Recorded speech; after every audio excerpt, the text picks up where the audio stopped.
I want to welcome all to our 40 episode of the STEM Girls Virtual Space. We are very happy to be here today due to the efforts of African Girls Empowerment Network. As usual, as we are going to start, I will read the next introduction where I will explain why this talk show is taking place. Women, as we know, are no less than any men in any field. Over time, we have seen several examples of women excelling in various STEM fields and serving the society for the larger cause. We at the STEM Girls Initiative aims to groom girls with the same kind of inspiration and zeal at heart to excel in STEM fields and do their best.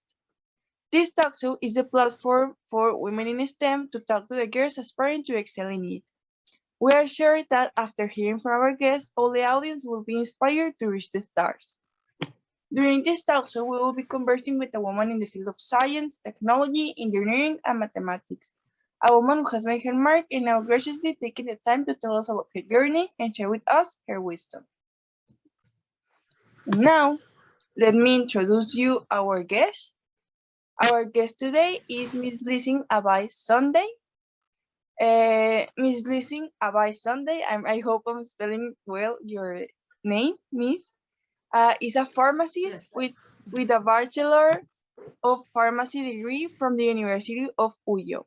She is a member of the West African Network of Natural Products Research Scientists. She believes in creating ripple effects from herself to those around the aspect of personal development. She is the founder of Jewel's Mind, a community of young purpose-driven individuals dedicated towards the personal development, with her focus on becoming an academic pharmacist and researcher.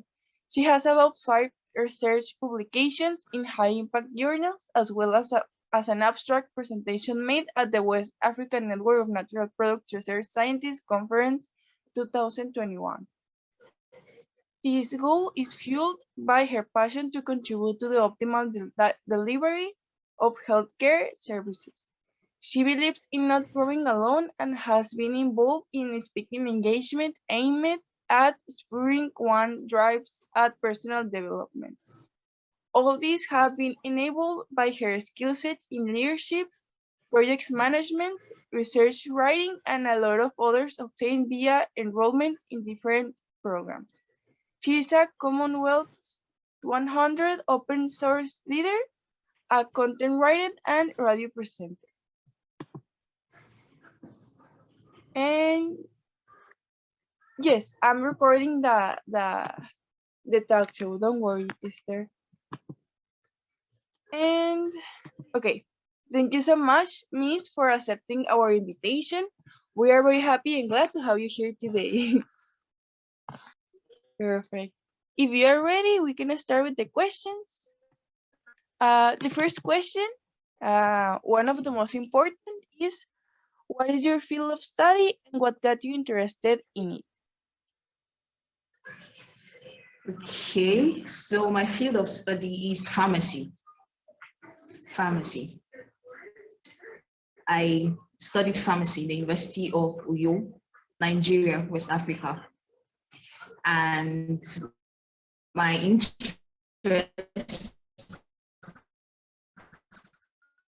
is in the field of cancer in not just any part of the body, but cancer in reproductive system, that's oncofertility. And this desire to study pharmacy did not just start in a day. It sprouted out from somewhere. Okay, I'm one of the few that had no idea of what pharmacy was about before I decided to read pharmacy. And it started off with being introduced, aside from the fact of having to discover purpose, it started from the point of having to be introduced to pharmacy by a female cousin of mine. She came up one day and was like, "Have you heard about pharmacy?" And I'm like, "Yes, I have."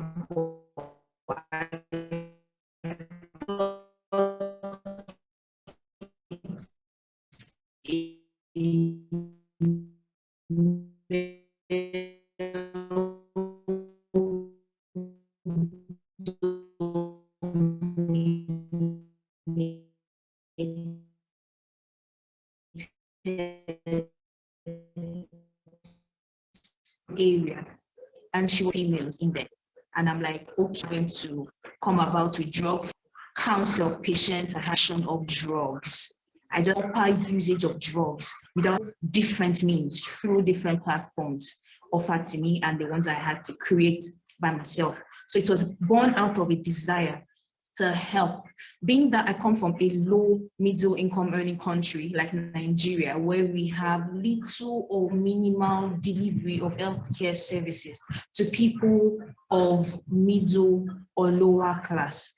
So I felt like if I am in this field, I should be able to afford healthcare services, healthcare security for even the common man. So eat drugs for free, like I do when I have to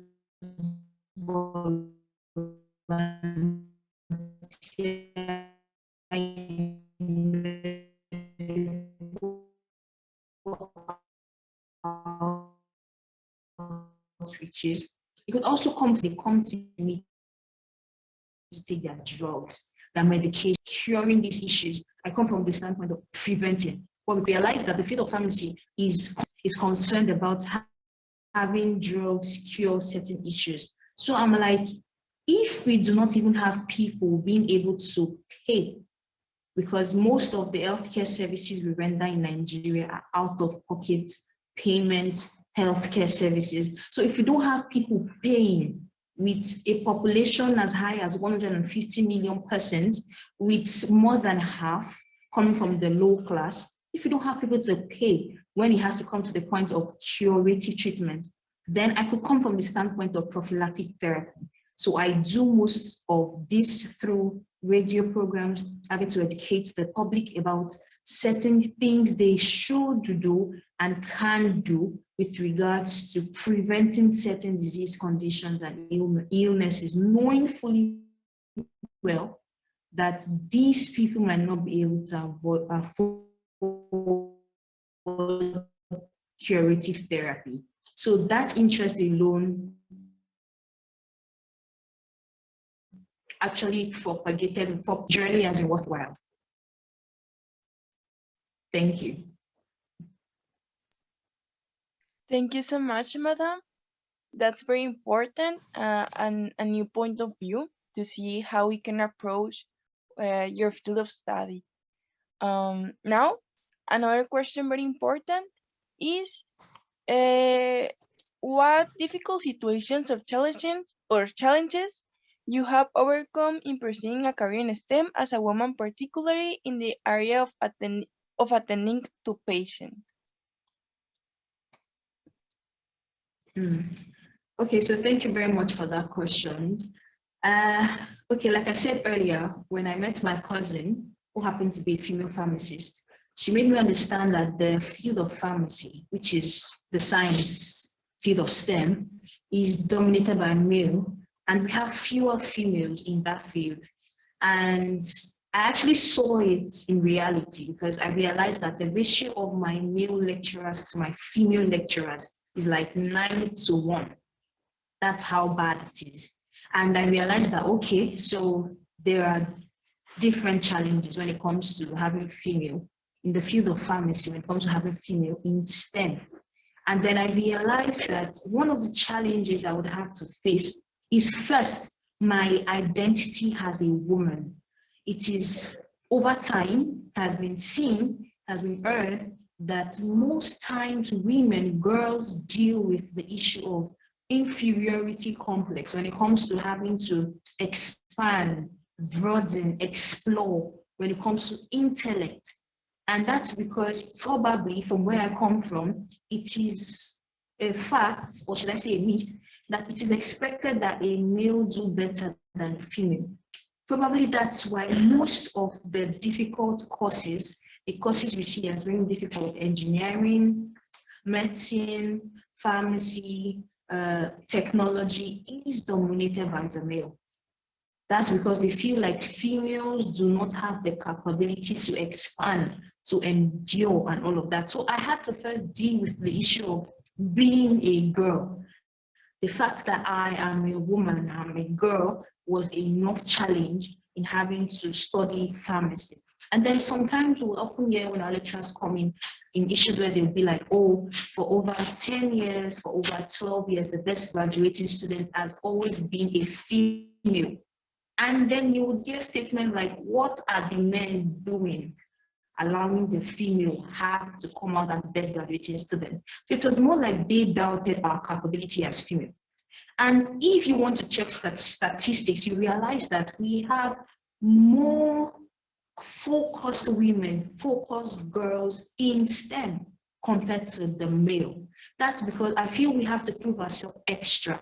So we had to do more work. Sometimes you come up to make presentations and you hear statements like, why is a girl doing the presentation? Where are the guys? Where are the guys? And sometimes I'm someone who does not settle for less. I like to push myself.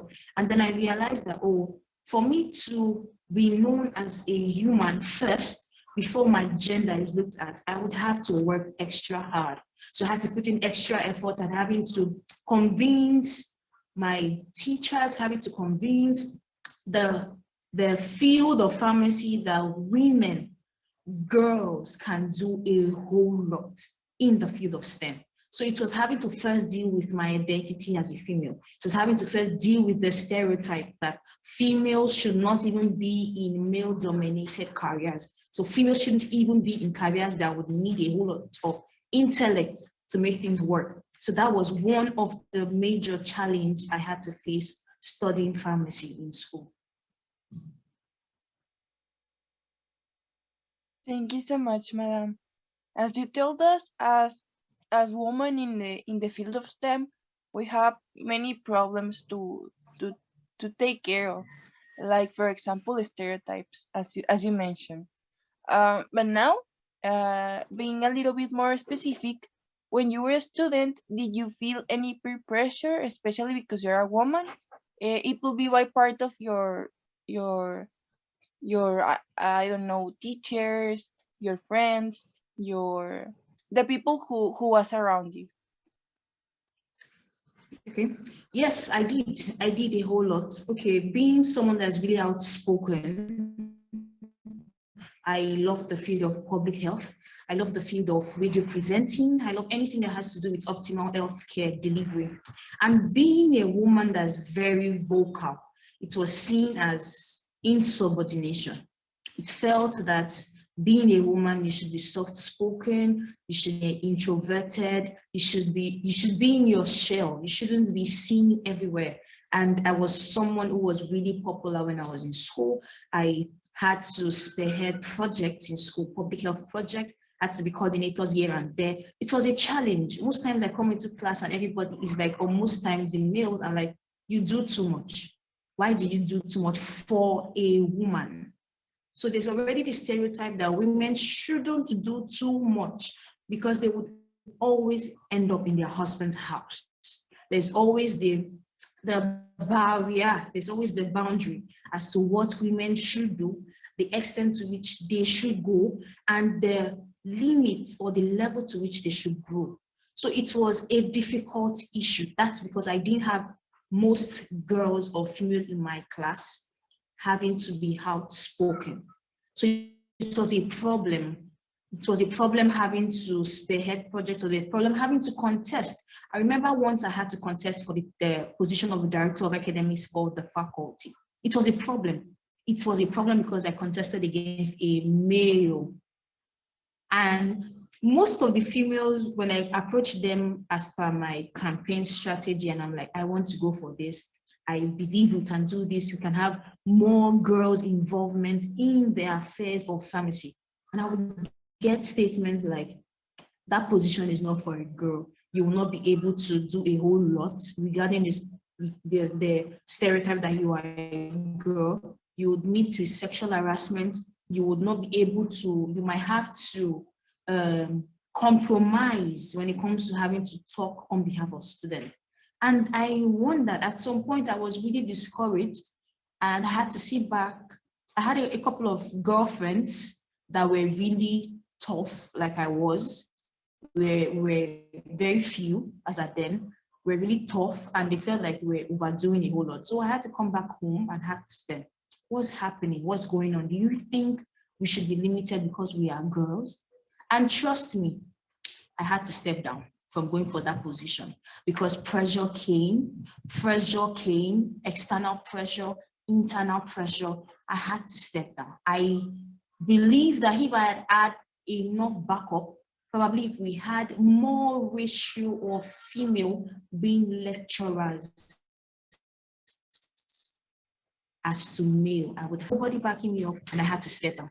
And then when another female came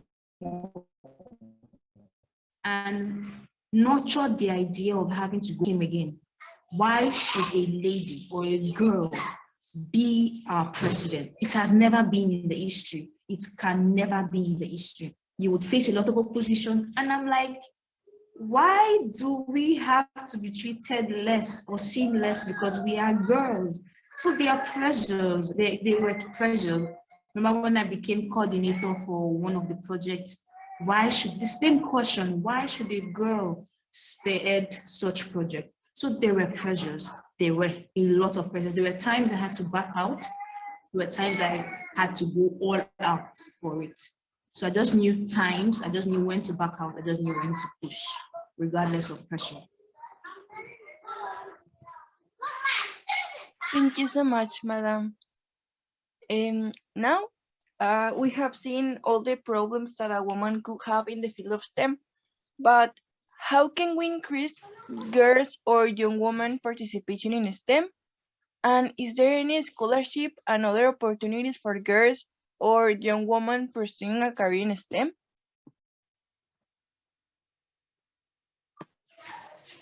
Yes, I realized that most ladies, most girls scare away from being in STEM. I remember growing up, I always admired anything that had to deal with less female in it and more of the male. I don't know why I feel like I'm a very, I go all out for competitions. I love it when there are few females or females who can dare to leave. They can go above the status quo and push to be involved in so many things. Growing up, I had a younger sister who was always involved in wires, wiring, electricity. And I remember having my dad tell her, the field of electrical engineering is for the male. You should be thinking of pharmacy, you should be thinking of medicine, you should be thinking of biology, nursing, and all of that. And I told my dad, no, she would have to go into the field of electrical engineering. And my sister had to push that goal. She had to write JAM for electrical engineering. And then she told me, I realized we were very few female girls coming to write exam for electrical engineering. And I'm like, that's what I like. I like it when you can challenge status quo. I believe that if we have the right set of mentorship for these girls, because I feel my sister was able to push because she had me talking to her about the possibilities of making a name, possibilities of impacting in the field of engineering, of STEM, if she decides to go into that. So I feel if we can have more mentorship, volunteer to be mentors, you don't have to be paid. Most times these girls do not have guidance. They do not have directions. So for us that be able to see that there's more challenge having to be a woman, to be a girl in STEM compared to other non-STEM areas, we should be able to bring this set of girls under our umbrella. We should be able to mentor them, be able to talk to them.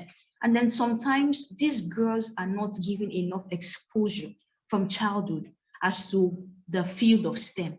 Some of them get these desires to get into the field of STEM, but when they get between the ages of 15, 16, 17, they start doubting the capability of excelling in the field of STEM. Why? Because it is a male-dominated area. So if we have more exposure to these girls, we go to schools, go to primary schools, go to secondary schools, and make them see that they are indeed other girls in the field of STEM excelling, then they can get that excitement of wanting to be in the field of STEM. Another thing I think I jotted down was that we could encourage participation. We should encourage participation. If there's only a girl showing interest, getting involved in the field of STEM, we should give that girl an encouragement. We should not shush her to one place. Oh, you're not supposed to do this. This is, if we can give encouragement, if we have people that can stand behind us. I remember when I was doing my final year project and I came up with my own project topic.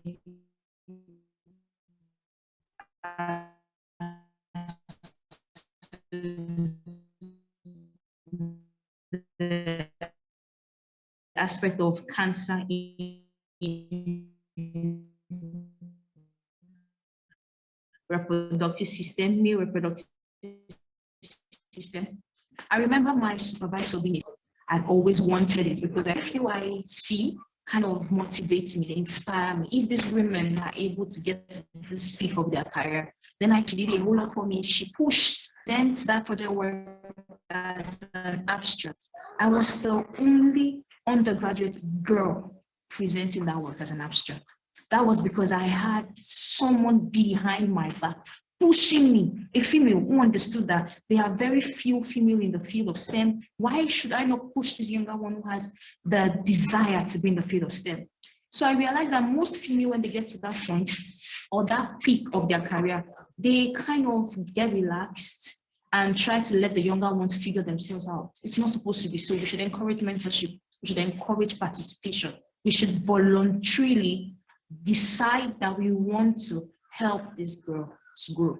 And then there are a lot of scholarships for girls in STEM. I had to look up a few that would be active by the year 2022, and I came across some of them that are still in existence with deadlines ranging from March 2022, that's next year, August 2022, April 2022, April 2022. We have some scholarships in engineering, some scholarships in applied physics, some scholarships in education, in tech. So I saw the Young Women in STEM scholarship for undergraduates with the deadline March 1st, 2022. I saw the Learner Education Women in Mathematics scholarship with deadline August 1st, 2022. Elevate Women in Tech scholarship deadline April 30, 2022. I saw the Fight for Equality Women in STEM scholarship deadline April 16, 2022, and a lot of others. There are a lot of scholarships for women in STEM, for girls in STEM.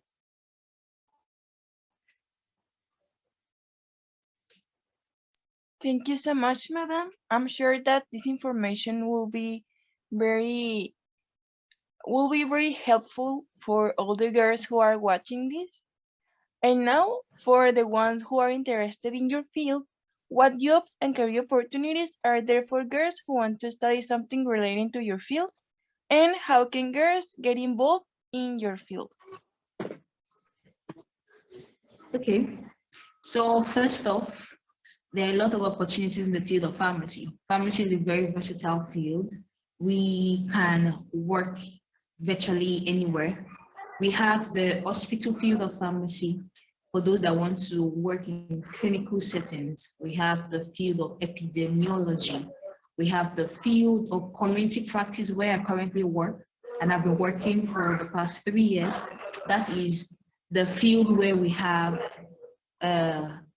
patients, pharmacists having to bridge the gap in communication by coming together for the benefit of the patient. So at this field, in this field of pharmacy, this area of pharmacy, the patient comes one-on-one with the pharmacist. The patient is counseled. The patient's medication, patient pharmaceutical care is handled directly by the pharmacist. And it is a collaborative work here. The patient's input, the pharmacist's input, coming together for the sole benefits of optimal healthcare delivery to the patient. So that's another field on its own. There's a field of public health where the pharmacist can be involved in advocacy, policy making, awareness campaigns. The pharmacists can be involved in a whole lot. And then there's the field of academic pharmacy and research. That is one career trajectory I'm still towing.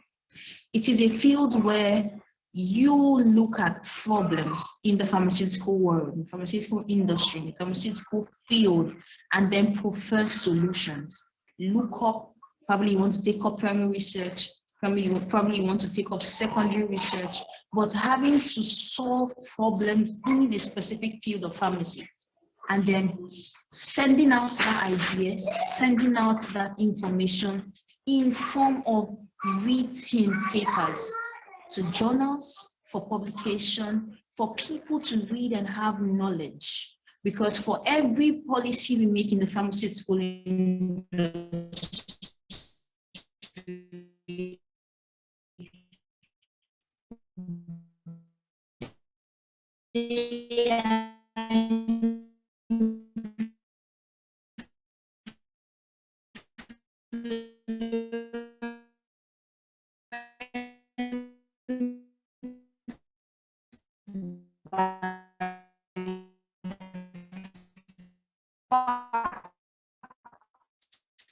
and how do they get pharmaceutical researchers if there are no pharmacists as we change? The inclusion of not to know that it is a problem or in balance. So others, you transfer knowledge, look up or look over and offer mentorship to them. There's the industry, that's the ones that are responsible for the formulation of drugs, compounding of drugs, and drug distribution.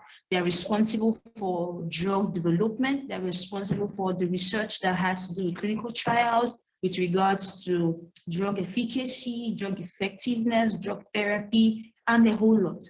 In there comes in the whole knowledge of having to know how the drugs work in human body, first tested in animals, then in humans, with a whole range of numbers of persons, and then having to ascertain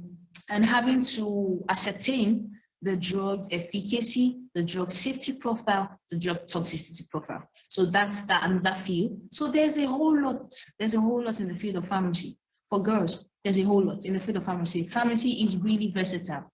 We have the administrative arm, which we call NAFDAC here in Nigeria. We have the WHO, you have the United Nations, you have the NDLEA. You have a whole lot of areas of pharmacy where we can work.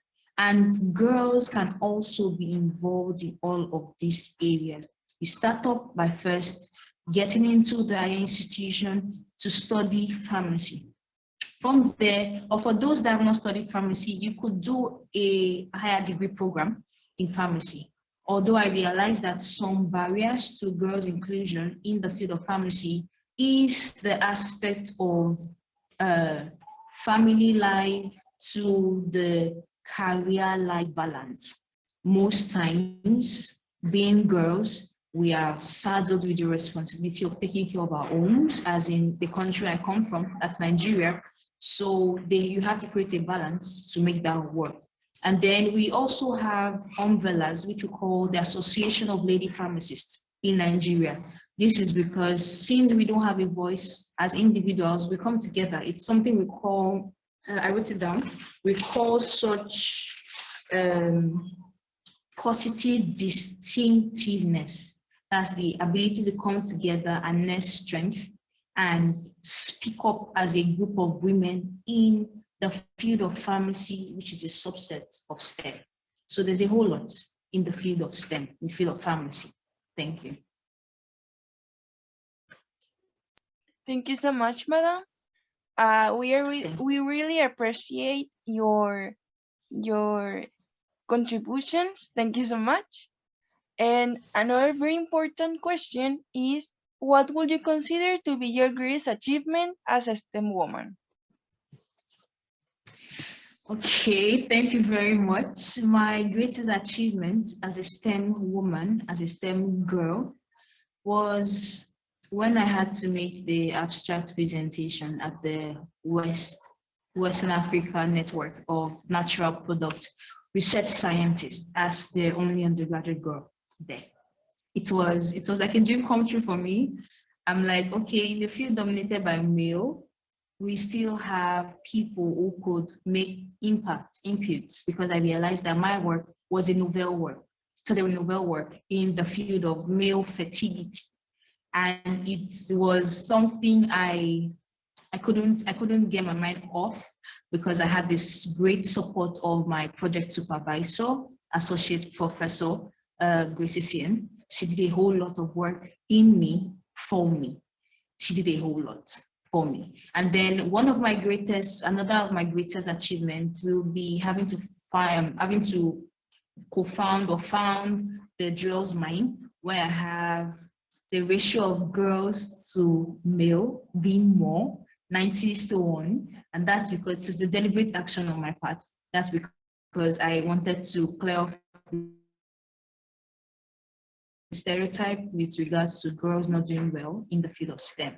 So it was indirectly me trying to volunteer to become mentor to these girls who do not have directions, who where I had my supervisor oversee me the same way I am dedicated to overseeing these girls. Hopefully they make names for themselves. Hopefully they create impact for themselves in the field of STEM.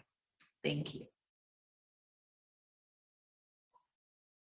Thank you so much. And for last, what advice would you have liked to have been given when starting your STEM studies? When I did what? I didn't hear you. When you started your STEM studies. Okay, what advice? Oh, okay. The advice I would give is that we are more as girls.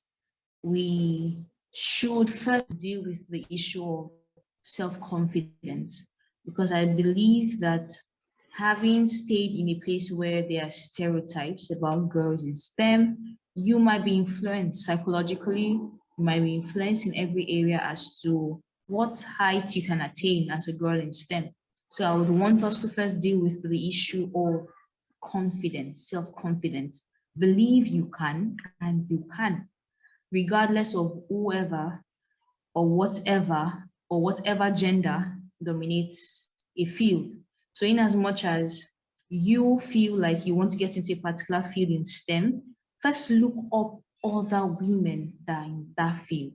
Your discouragement should not come from the fact that, oh, it's a male-dominated area. No, your encouragement should come from the fact that there are girls and women in that field, and they have same heads as you do, and they have equal opportunities as you do, per se. So you should not be discouraged. You are more than just a girl. You are more. You contain more. We have science has proven that we have more ability to be intellectually sound compared to others. So why not utilize it? Why shy away from exploits? Why shy away from exploring? Do not get talked down by the fact that you're a girl. No, no dream is too large. No dream is too big for you to achieve. There are baby steps to take, but in the end, you should thrive to make impact in the field of STEM as a girl. Thank you. Thank you so much, Madam. As I said before, we really appreciate that you accepted our invitation. Thank you so much again for giving this talk show. I'm grateful. I'm really grateful. Thank you. Thanks to you. I don't know if there is any comment or question from all the audience. Also want to say thank you to Miss Blessing. Thank you for honoring the invite. We really appreciate it. Thanks. Okay. Thank you. If there is no questions, I will continue with the presentation. Thank you so much again, Miss Blessing. Thank you.